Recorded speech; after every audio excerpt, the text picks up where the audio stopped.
Me da mucha alegría participar, aunque sea a la distancia, de la presentación de este número de Barquitos Pintados. Yo creo no exagerar diciendo de que Barquitos Pintados, esta revista es una revista extraordinaria, y este número, el número 5, es un número excepcional. Realmente un trabajo de edición y de contenido que no conozco, no tiene antecedentes dentro del mundo de las revistas. Parece un trabajo de investigación casi digno de la carrera de especialización en psicología clínica, institucional y comunitaria a la que pertenece la revista.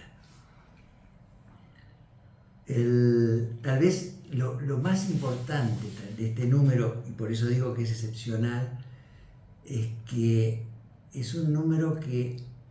permite construye un puente entre aquello que fuimos y lo que podemos llegar a ser, y que recupera la memoria, pero no la memoria de la época de gloria que uno inscribe como datos de museo, sino la memoria de una etapa de la historia que hoy en día nos cuesta mucho recrear frente a esta ola de esta política, de esta etapa del capitalismo,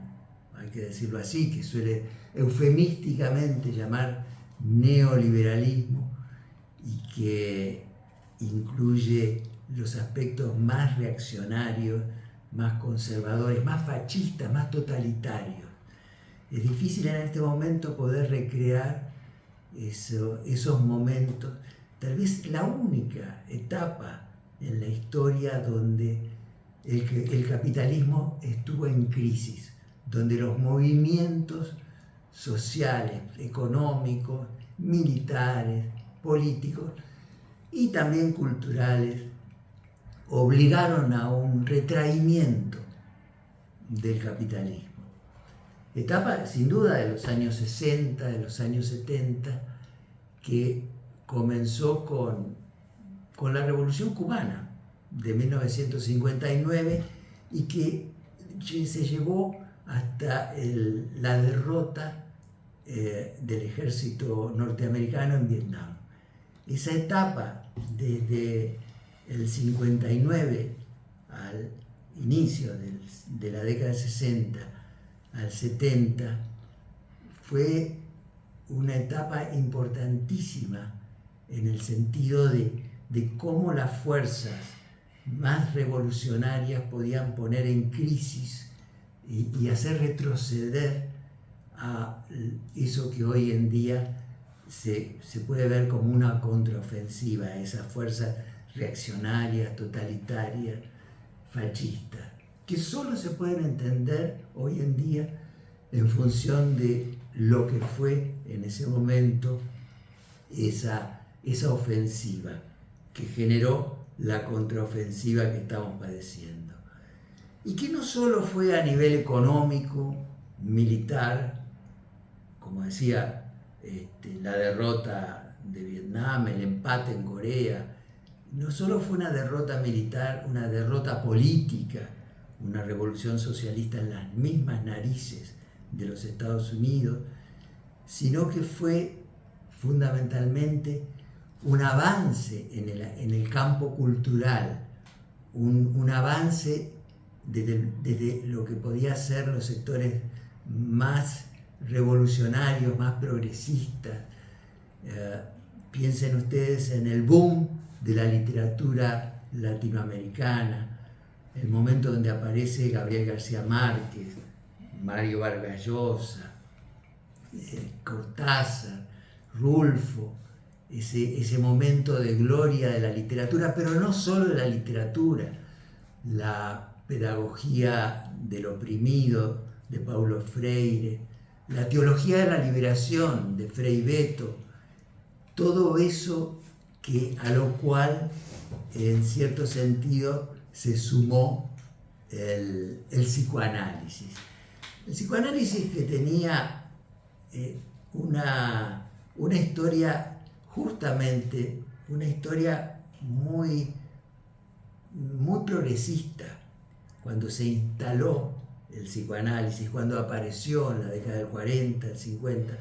psicoanálisis era un polo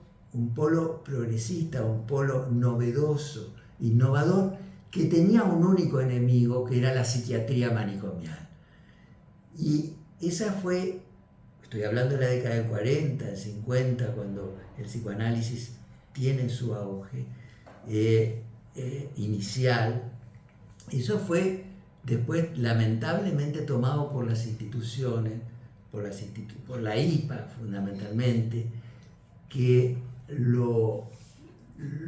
encorsetó y que generó ese movimiento que la revista refleja también, que es el movimiento de salida, de rescate del psicoanálisis, de esa situación de apriete, de esa situación coagulada a la que las instituciones intentaron condenarlo. Y el psicoanálisis se sumó así, el psicoanálisis que pretendíamos al salir de la institución psicoanalítica, el psicoanálisis de plataforma, se sumó entonces a eso que en ese momento era la ola del boom de la literatura latinoamericana, al nacimiento de la teología de la liberación, de Leonardo Boff y de Frei Beto, al nuevo cine latinoamericano de Fernando Birri, al periodismo testimonial de Rodolfo Walsh, a la pedagogía del oprimido de Freire, a todo eso. Con todo eso intentamos rescatar un psicoanálisis que pudiera estar al servicio de los movimientos populares, de los movimientos de liberación, que no quedara encerrado dentro de la clase que lo produjo y lo consume. Y bueno, ya se sabe la historia, es que vino la dictadura militar y suprimió esa iniciativa de la manera más violenta, más cruel. En general, quienes no fuimos desaparecidos fuimos condenados al exilio, y ese espacio abierto, una vez que el monopolio de la institución psicoanalítica se dio, fue ocupado por las enseñanzas de Lacan. Ocurre que entonces, tal vez estos momentos tan difíciles por todo el avance de los sectores más reaccionarios, que no solo son los sectores reaccionarios dentro del psicoanálisis, que uno podría pensar en ese psicoanálisis repetitivo, ese psicoanálisis que toma a Freud y lo enuncia y lo coagula en su momento, intentando hacer una especie de estudio talmúdico, o ese psicoanálisis lacaniano, ecolálico, que pretende salvarlo a partir de la repetición permanente. Me parece que este momento es un momento muy difícil, porque tal vez esos psicoanálisis son intentos justamente de salvarlo frente a esta ola que intenta no solo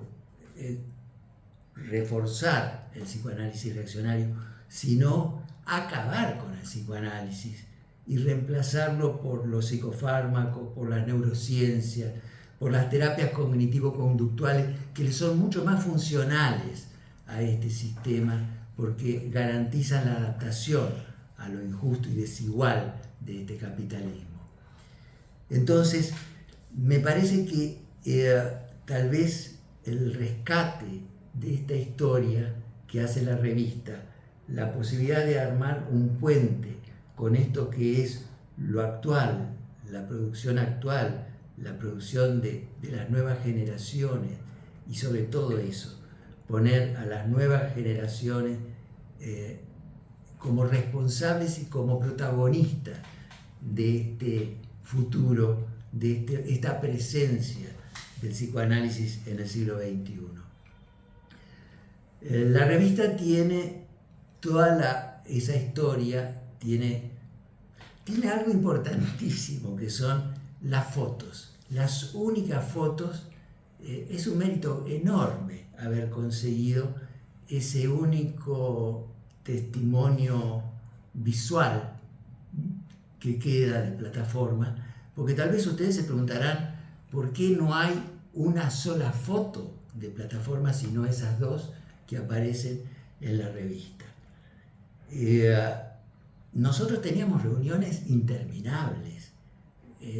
todo el tiempo, el poco tiempo, el año, o un poco más, porque fue la etapa todavía cuando estábamos en la APA, eran reuniones que empezaban a las 8 o 9 de la noche y terminaban a las 3 o 4 de la madrugada, de manera tal de que, y además teníamos la sensación y la conciencia de estar haciendo historia, de estar armando un proceso histórico. Y sin embargo, no hay una sola foto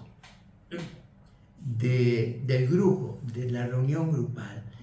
Y era porque, por razones de seguridad, a nadie se le ocurría, o a quién podía ocurrírsele en ese momento aparecer con una cámara de fotos para testimoniar nuestro encuentro, en épocas donde ya se veía venir una situación represiva que culminó con la AAA, antes del golpe militar del 76. Toda la etapa anterior, que fue una etapa realmente terrorífica. Entonces, el mérito de la revista es haber rescatado eso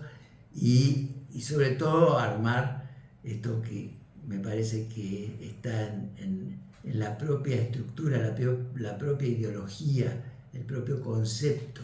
de la carrera de especialización, que es poder abrir un puente de comunicación de manera tal que lo que la dictadura impuso, que es esa brecha, ese corte de nuestra historia, pueda transformarse en una situación de pasaje, ¿no? De pasaje y de continuación, armar un continuum entre aquello que se hizo y lo que se está haciendo ahora. La revista tiene, con respecto a la memoria, los trabajos de Hugo Besetti, que es un historiador de oficio, el de Eduardo Gruner, que es un ensayista de oficio, y tiene además el reportaje que Claudio Cuneo le hizo a Pier Francesco Gali, las entrevistas de Cecilia Vescovo y Carolina López Ortiz a Bertolt Rothschild, a Pedro Gross y Miguel Matrach, esto es Italia, Suiza, México, la de María Laura Crespini, Paola Benítez y Silvia Grande a Juliana Lacour, y lo que para mí es lo más novedoso y más conmovedor, que es la historia del set de Rosario, que escribieron Liliana Baños, Claudio Cuneo y Silvia Grande. Todo esto son los rastros del pasado. Tiene también el trabajo que el escrito que yo envié sobre los 50 años de Plataforma, y un bonus plus, que es La pulga en la oreja, que es la crónica del contracongreso del 69 que se hizo en Roma, el de la IPA, el anteúltimo congreso en el que todavía participamos, y esa crónica está relatada por Mariana Volco, la que está en la foto, y Bertolt Rothschild. Pero también está presente, y ahí me parece que es un logro de la edición de la revista, está presente la experiencia Rosario, es decir, la producción actual, que en cierto sentido es la culminación de aquello otro, en el trabajo de la residencia de Mariel Di Pasquale,